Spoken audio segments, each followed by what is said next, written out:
Is it worth it to buy a booster box of bright lights?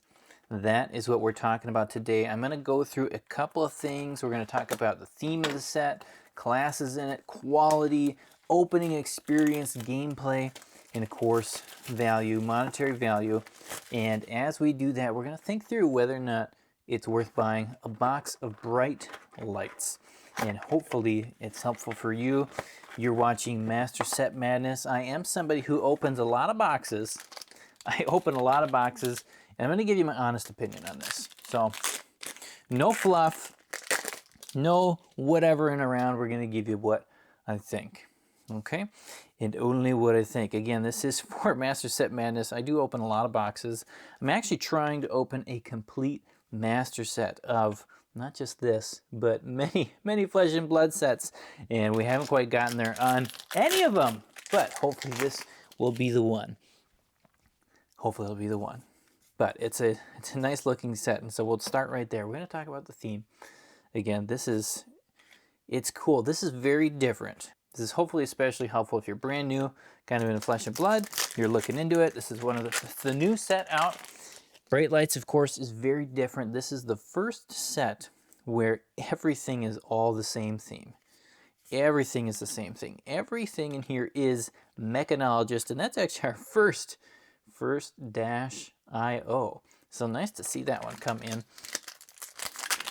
So, of course, and I say this about every game, every set. If you don't like the theme, if you just kind of, it's not your theme, then stop right there. That's why I start with that, because, you know, if you just don't like the theme, what's the point? There's so many good games out there. You know, go with the ones you like. And within that, there's so much within Flesh and Blood that, again, if this is not your theme, this kind of cyberpunk, steampunk, all this stuff is not really your jazz, you got plenty of other options. But if it is, like, this is done really well. So if this is a theme that you like this is very well done. It's very cool. It's got, I mean, the theme is just, I don't know, it's exciting. I like it. I was very skeptical at first when I first saw this set, because I thought, oh my goodness, you know, now we got guys flying on pod racers. We got pod racers and little droids and stuff, and I thought, I don't know if I'm gonna like it, because there's a lot of fantasy theme.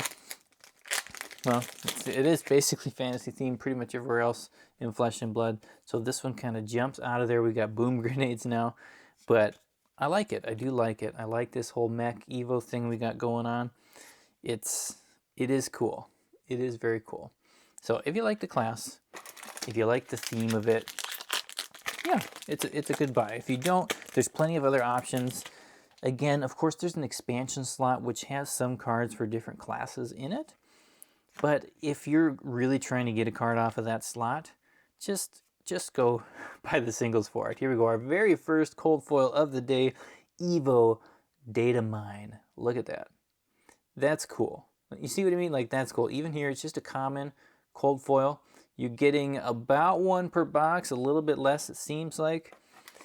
But it's very, I like those. Those are done very well. The detail on there, the foiling it's about as good as it gets. But anyways, again, if you're hunting for like that tunic, you just really want a Fiendo Spring tunic, don't buy a box to try and get it.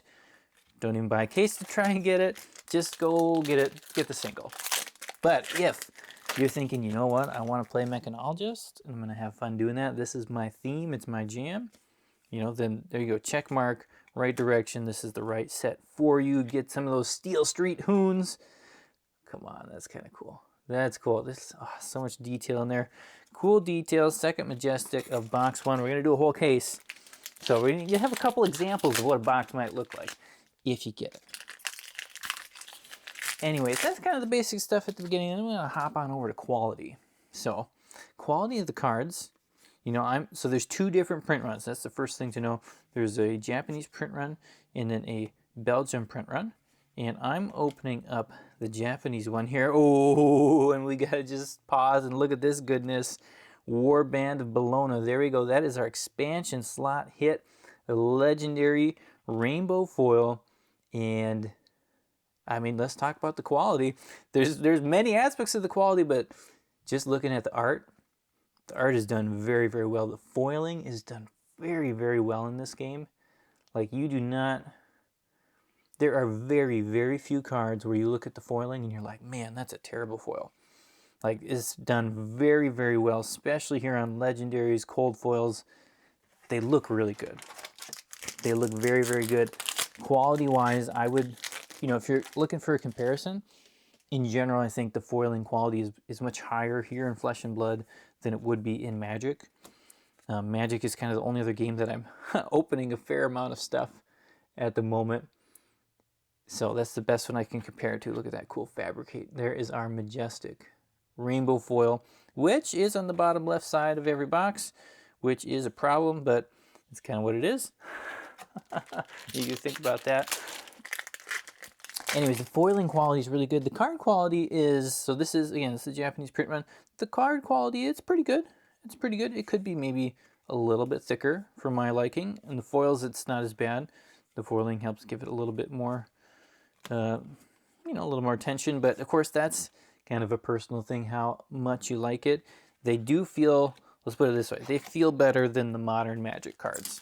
I feel like they've got a little bit more thickness to that. I opened some Wilds of Eldraine, and man, like, it's not much, just like half a box, but they're so thin, so thin. Slay, look at that Slay. There's another expansion slot, Majestic. So that, you know, on that side of quality, I like it. I do like it, and I also like the feel that it just feels like every card feels quality. You know, I've kind of ran through commons really quick here, but look at that. Just the art. Let's just pause, look at the art on each one of them. Very, very high quality. Very well done. You got some fun stuff like Big Bertha's, even the old Jumpstart there. Like, it's good. So, gosh, look at that. Like, none of these cards I look at, I'm like kind of disappointed. They're all enjoyable to look at, experience. And of course, as I've said, they all, like, look at this foiling. Like, I can't quite get it on the camera as well as in person, but it's very, very nice. And especially in this set, they've done a great job. There's a lot of color in a lot of the cards, so the foils just, they kind of pop. They kind of pop. And if you've been watching, you know, I like it when they pop. I do like it when they just pop out. There. So quality, like, I would, you know, I'd give this a good score for quality. If you're looking for a card game, nice quality, it's good. And that adds, of course, to the opening experience, which is the next thing. And for me, you know, buying a box, a lot of people jump to, well, how much value monetarily can I get from it? And I've always talked about here how, you know, when you're actually opening a box, a lot of the value that you're getting, it's not the monetary aspect of it. It's not just that, right? Big portion about it is, like, do you actually enjoy the experience of opening packs? Because I would start right there. If you don't enjoy that, then again, why are you opening any packs? Just go, you know, go get the ones you want. But I find there's something, you know, it's part of human nature, right? We like, many of us like sorting things. We like searching for things. We like collecting things. We like digging. And that's sometimes half the fun. And you can sit here and, you know, you can take your time. You can open a box as slowly as you want. And if you consider that as part of your, again, your experience, your entertainment, part of why you're doing it, then, you know, part of the money you're putting into it is just like any other, I don't know, form of entertainment you want to do. Because a lot of things you pay for and buy out there, you don't get money back on it. And it lasts for a moment, for a little bit, and then it's gone. So there you go, Magnetic Protocol. And, you know, honestly, there's not a whole lot of reason like this should always give you the best monetary value back. But opening experience is more than just that too. Like, you know, every box of cards could be something you open. And so right now this is, let's see, there we go. That rev up, I just like that one. I like that one. So I've opened 2 cases, plus a preview box, plus this one. And the opening experience is good. It's good. It's just, it's different. It's not super different, I guess, from a lot of other Flesh and Blood sets. Here we go, another Soul Tower. Let's talk through some of the differences or how I feel about it. One, the expansion slot, I like it. I like that feel that there's this back slot. You don't know what you're going to get. You get fun legendaries in there sometimes. Having the tunic around is always just adds a little bit of excitement to opening. You know, more so if you actually get it, but just having the opportunity to hit cards like that and then having a really big chase card with the Mecropotent Super Marvel in there, it's fun. I like having things to chase like that for an opening experience. If you get everything every time, then, you know, kind of the excitement's it's not there. I'm going to just clean up a little bit here because, again, we're going to open a whole case. I got to grab box 2, but that's box 1. So that's a good example kind of what you might get in a box. But of course, the way things are set up, you're not always going to get that good of a box. Now, that was not like the big home run, you've won the lottery box, but we did hit a legendary. And it's very, very frequent that you don't. And when you don't, it can be tough. So with this opening experience, you kind of have to go in knowing that some boxes are going to be really fun and really awesome, and some boxes are not. Look at that cool truck. Ooh, right away on our cold foil common, Evo Sentry base chest. Again, quality, like the cold foils here in Flesh and Blood, I don't know of any other card that competes with the quality of these. I love them. They're very, very good. They look very good. They feel very good. The design on them it's impeccable. I don't know how you beat it. If somebody's got another idea of another type of card, like, you know, I'd love to take a look at it and compare them and see what I like best. There's a Heist First Majestic here. But so going back to the opening experience, you can be all over the place. And if you're opening one box, you know, you get lucky or you don't. Let's put it that way. There's not a lot of even spread between box to box. And so for that opening experience, and again, all these different things kind of go together, but you have to decide for yourself in advance if you are the kind of person who is okay getting a box that doesn't have a legendary, that's not going to meet up to the value, or if you're kind of like, you know, I'd rather, like, I'm okay losing a little bit, but I'd rather have an experience where, you know, every box kind of has more of a little bit of a higher floor. Like, then Bright Lights is probably not for you, because Bright Lights, it's going to have a low floor. Come on, look at that orange and purple pink. Oh, especially if you're watching this like a month down the road, 2 months down the road. My assumption is that, you know, the floor will get a little bit lower every day, like they usually do right after a set comes out. So you just have to be okay with that. And I've been thinking about that more actually because, you know, little secret here. I've been opening some Modern Horizons 2 boxes, and one thing they did right, you know, I'm going to say something right about Magic that they've done well, is that the Modern Horizon 2 boxes, you just feel like you have this more even opening. You know, like, it's very rare in that you get a box or a, well, in that case, a box, let's say, where you just like totally get nothing. Here in Bright Lights, and just like every other Flesh and Blood set, that can happen. And that, of course, can happen because of how legendaries are set up, how Marvels are set up, how Fableds are set up. We got a nice little mock breaker there. I really like that. I love these Evo sets. They're really cool. Very cool for collecting. Anyways, but so the opening experience, it's fun. It is still fun. It's good. I mean, obviously I'm doing it. I like it. I try and collect master sets. I do enjoy the opening experience, but it helps for me because I open so much that it's, you know, you just skip over the bad boxes and you just hop in on the good stuff. And, you know, that's why, of course, I'm running the prismatic lens right where it should have been, bottom left.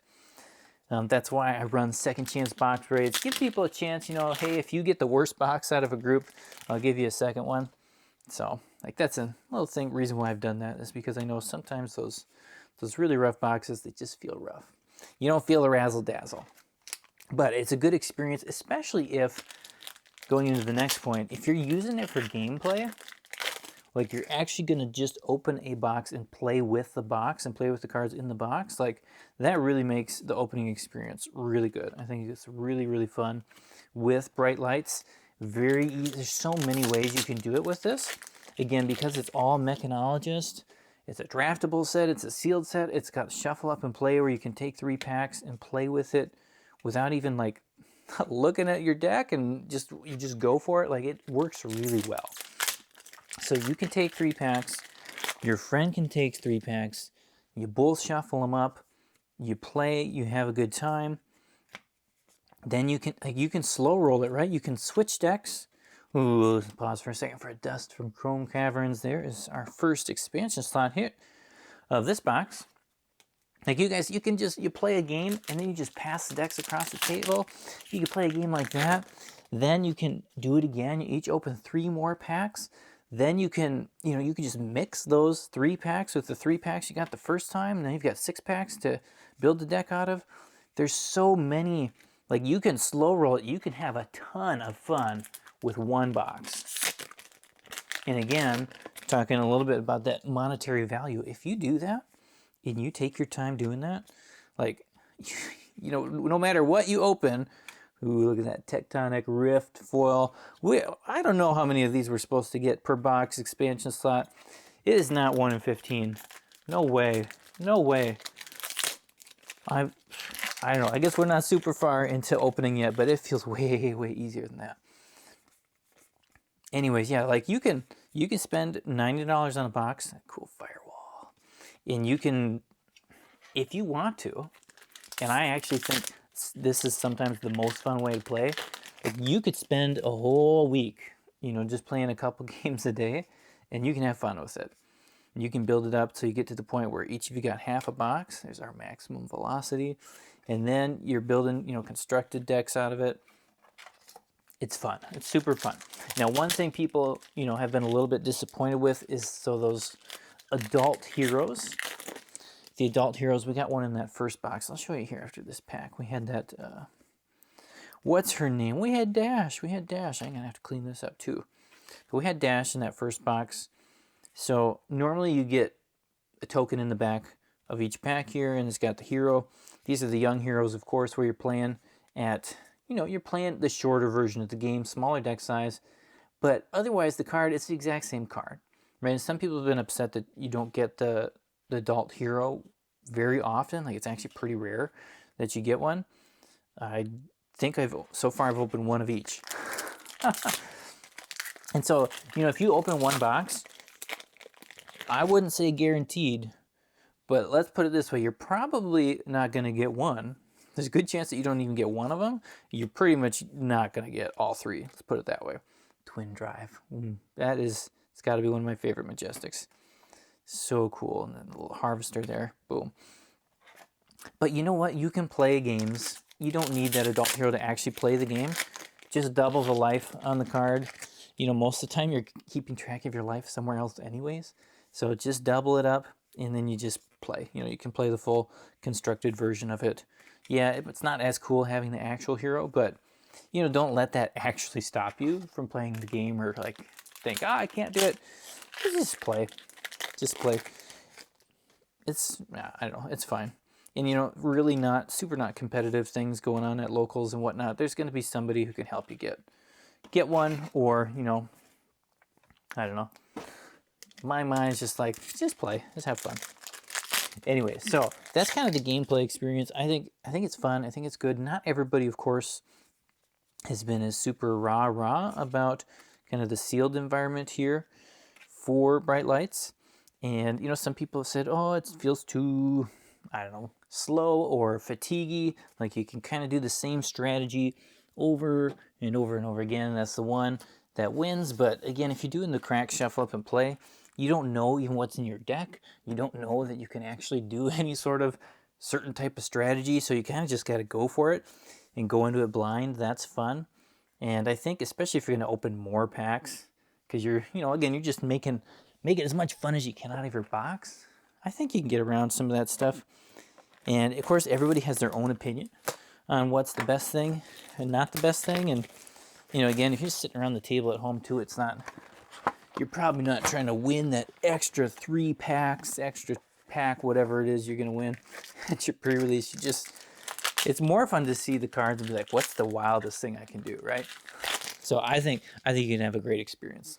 I think it can be great. So on that one, I'd give it a good grade. First thing I did with a couple packs, Terminator Tank is nice, is I did that shuffle up and play. It was fun. I had a lot of fun doing that. So that's what we got. We're on box 3 here. You've had 2 examples of boxes. Box 2 there, of course, was not as exciting as box 1, Contest the Minefield.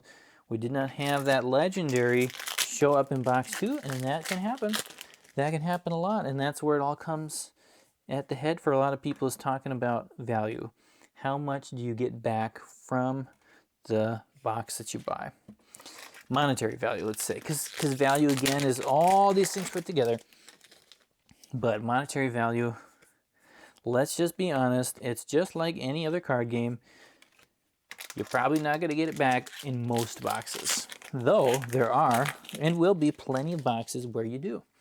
So it's just the kind of thing where, you know, you got to be okay. Ooh, there we go. We got an extra Teklevasen again, the adult version. You got to go into it with the mindset that it's okay if I don't get all my money back. It's okay if I don't get 70% of it back.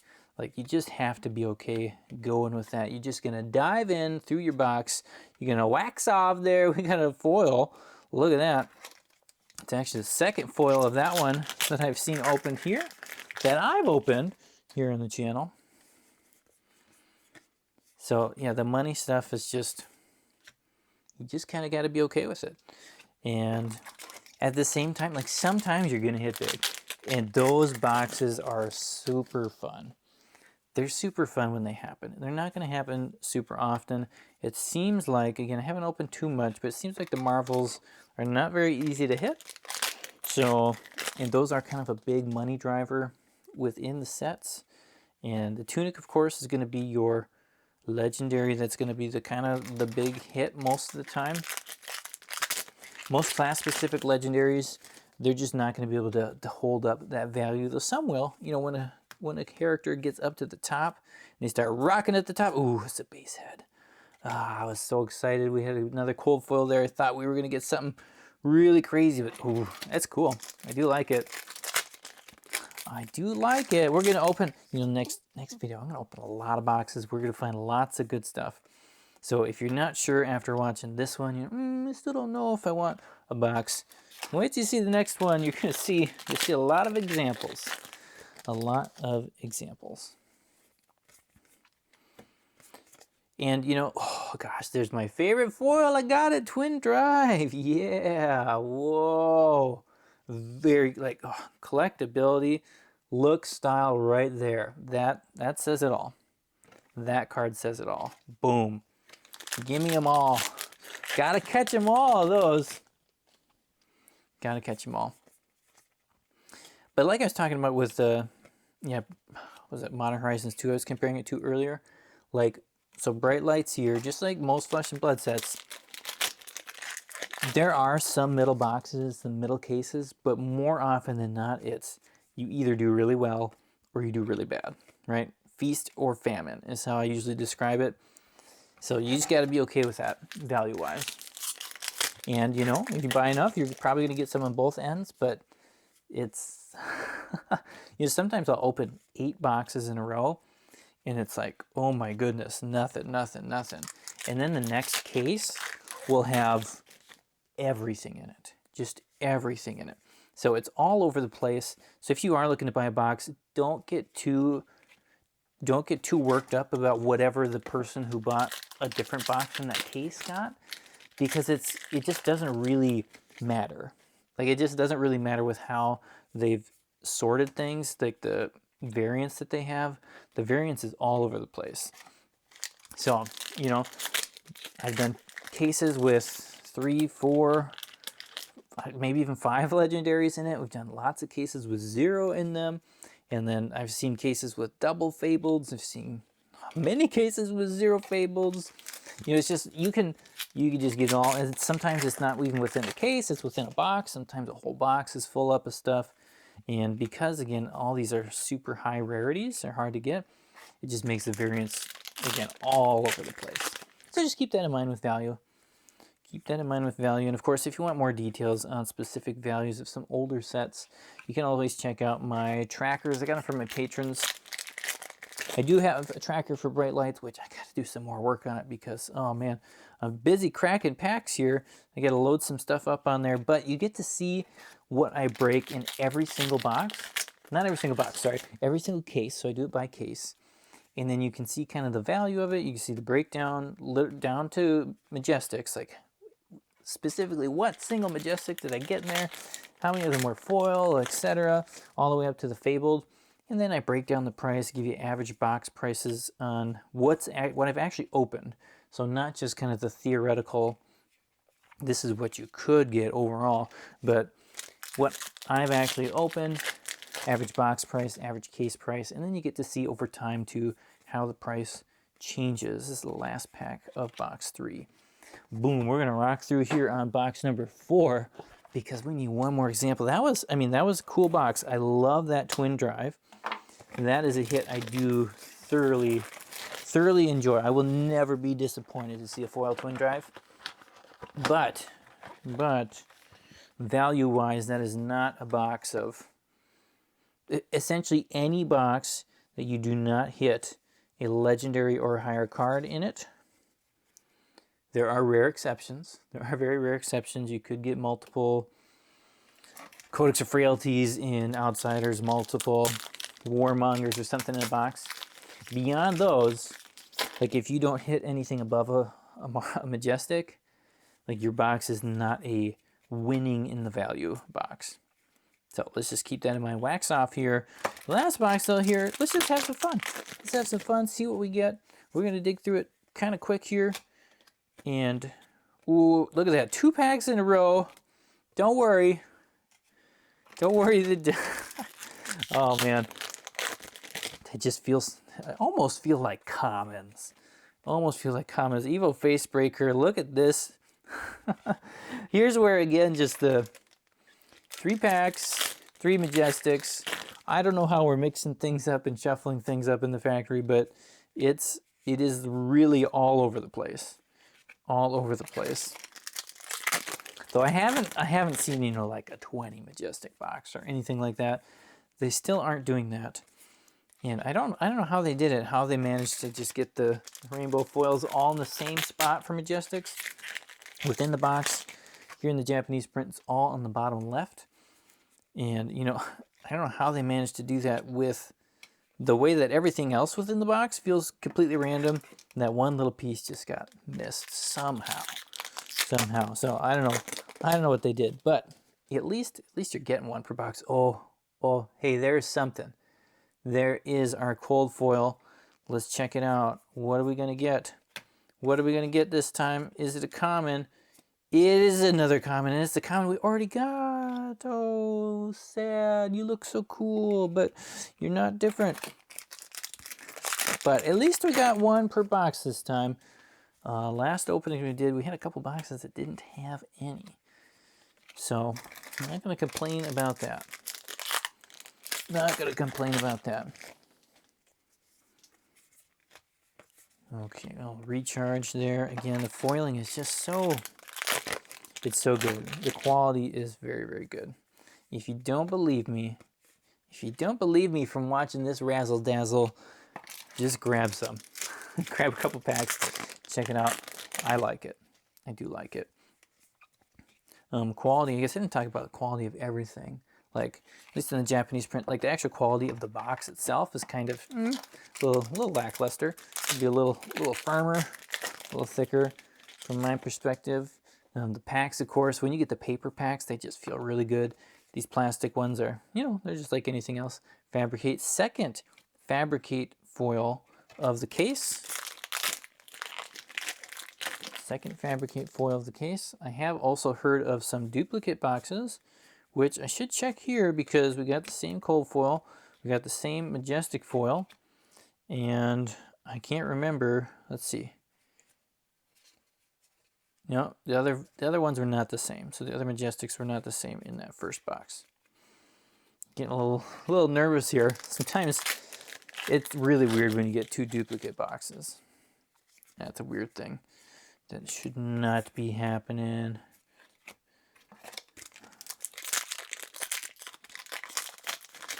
And you can see here again, like, you know, even if you're just going to buy a couple packs, you got to be okay. Sometimes you go through these little sections of boxes where it's very, very, very quiet. You know, there's no like system reset. There's no sense of like, okay, every pack you get something that feels kind of good. There's a lot of packs that's just like, well, it's just a rare pack. Rares and common foil. Rares and a rare foil. And oh, you just got to say that. And there is our Hyper X3. There we go. Second legendary of the box. And this one is nice. Very nice. Oh, I like that one a lot. And I would love to see the cold foil version of it. I would very much like to see that cold foil version of it, because you get that extended art for both of those. Very cool. I just kind of wish they all had an extended art version, and you just kind of skipped over the non-extended art cold foils, but that's just me. That's just me. You want to make everything special, right? And then nothing is special. Scrap Prospector. 3 more packs. Nice to finally see a second legendary come through. Again, you're not going to get 2 legendaries in every case, though sometimes you might get 3. And every once in a while you get 4. So you keep that in mind. Sometimes it's 2 in the same box. Those are really fun boxes. Very nice boxes when you get those. Little quantum processor. And man, this is, if you're just looking for a set to collect in a binder. I mean, okay, so I really like Dusk Till Dawn. I really like the Angel theme. But as far as something feeling very cohesive, that's the word I'm looking for. Like, you can't beat a set like this where everything looks good together. And then you get that little expansion slot at the end. But everything else is going to look great together. Last pack of the box. Thanks for watching. You guys are awesome. If you're still here, if you're still sticking around, write something funny in the comments. Give me write down a little smash and grab so that I know you made it all the way to the end. Or just write down Bertha. Let's see how many Berthas we get down there. Last card, that's what we got. Big Bertha was the final hit. Hopefully this is helpful for you if you're thinking about whether or not you should buy a box. Of course, I'm going to have a lot more openings. We're going to do big opening next if you want to see some more, you know, what you can or can't get in a box. And we're going to see if we can find that Teklevasen, because we need him. We got to finish this set. Thanks for watching again. Thank you to all you patrons who make this possible. You guys are the best. Peace out and enjoy the rest of your day.